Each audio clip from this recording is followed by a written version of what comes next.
Welcome again to the Department of Theology, and with me is Dr. Margaret Barker, and she's going to try and answer a question: why should Christians look on Scripture as prophecy?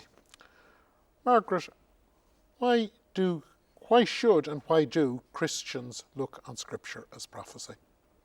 Well, the first Christians treated all the Hebrew Scriptures as prophecy. And if they did it, then we have to do the same. We might feel a little bit strange about doing it, but they certainly regarded all Scripture as prophecy. So they regarded the law of Moses, they regarded the Psalms, and of course they regarded the writings of the prophets as prophecy. And Jesus used them that way. We know Jesus used parts of the Psalms as well as the ordinary prophets. He saw these as speaking beyond themselves. And when we look at prophecy, we mustn't just think it's like, Gypsy Rose predicting the future. A prophecy was a statement of a principle that had been revealed. And prophecy could be fulfilled many times. You can't just say, Newton saw an apple falling and that was gravity, and that was, the one-off appearance of gravity. That revealed or showed, demonstrated a particular situation about the world. And prophecy works in the same way. It's the statement of divine truths that are of ongoing validity. And so Christians used the Psalms and the prophets and the law of Moses as statements really of principles. They were ways to navigate through the mess of the world that they found themselves in. And prophecy was very, very important. Can you give me an example?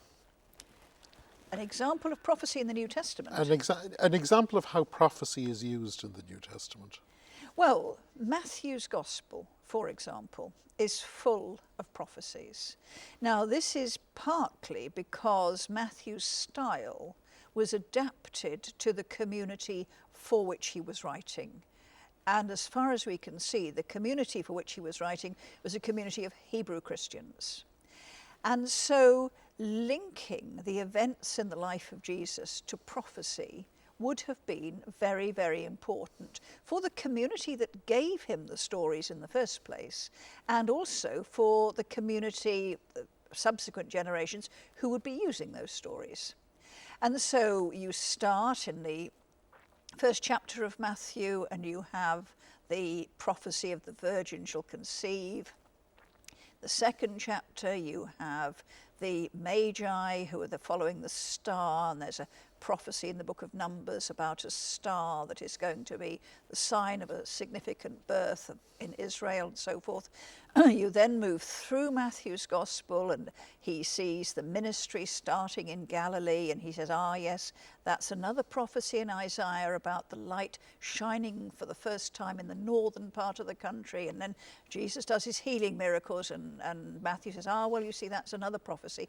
And all the way through, you can go through and you can navigate from prophecy to prophecy. And this has led skeptics to say, well, of course, he made up that story and he kind of spun a story round the prophecies. This is particularly true of how skeptics treat the Christmas stories and indeed the Easter stories. But what is probably nearer the truth is that these people had limited space in which to make their case. When I'm writing, and if I sort of overrun a bit, I can put another pack of paper in my printer and I can go on for another 2,000 or 3,000 words. That wasn't an option for the writers of the Gospels. And so they selected the incidents that they wanted to record in order to link those to the prophecies, because the prophecies were very, very important.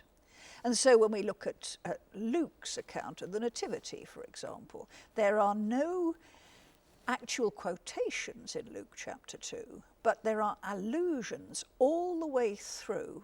And anybody who had even half a grounding in the Old Testament would have been able to pick up the things that Luke was alluding to. And all the sort of things that, reality television nowadays would be interested in, like, what did Mary use for nappies? Well, she must have used something. That's not recorded because there's no prophecy about that.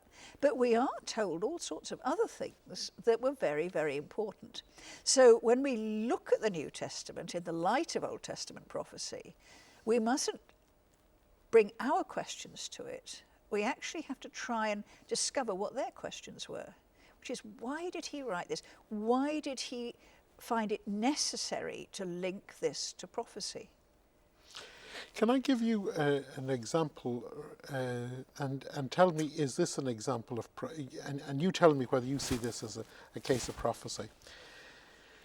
The early Christians, when they were offering their Thanksgiving at their community meal once a week, they use a single loaf.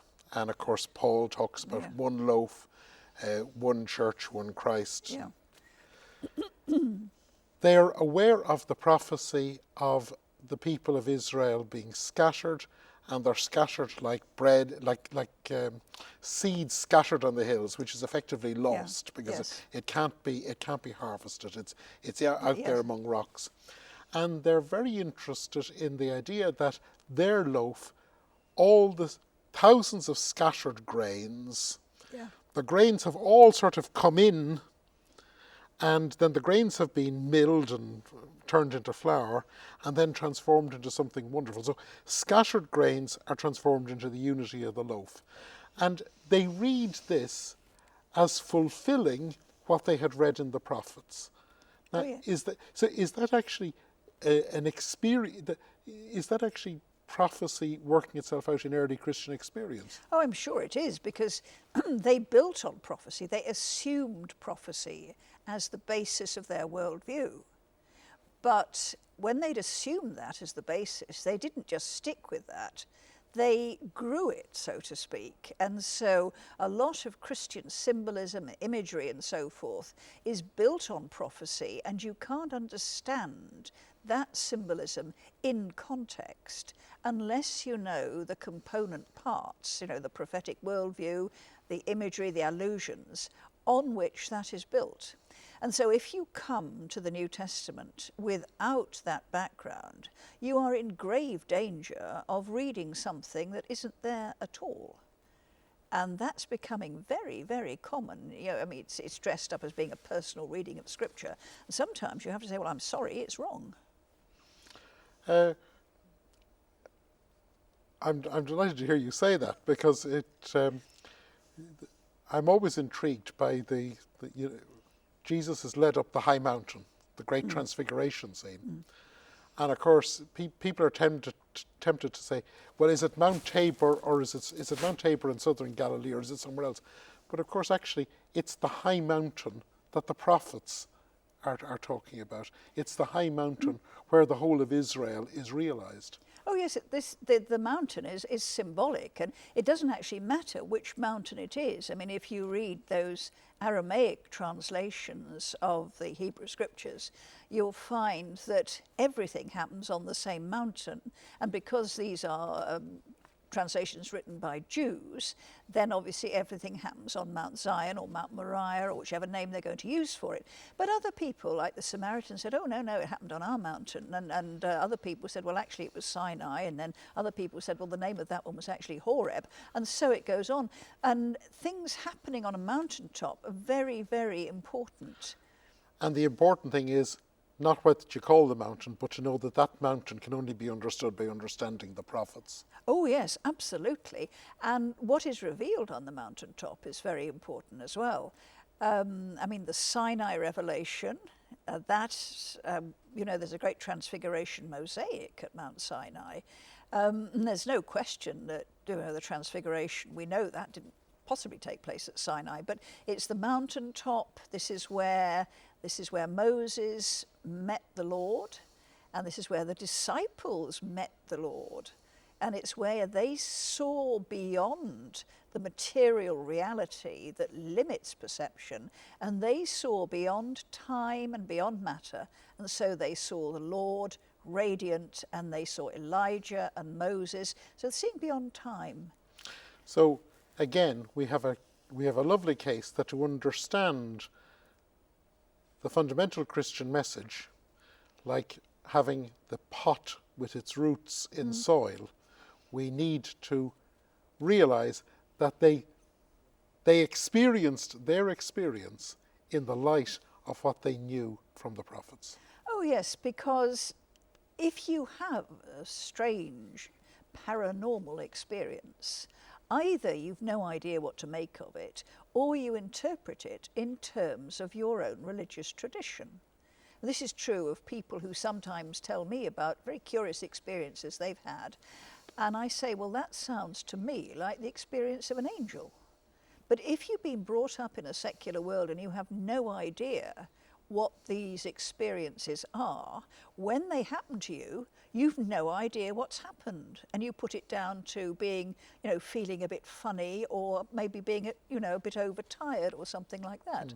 And this is a huge pity because, there's this great treasure available and people are not aware of what is there. Margaret Barker, thank you for coming and talking to us today.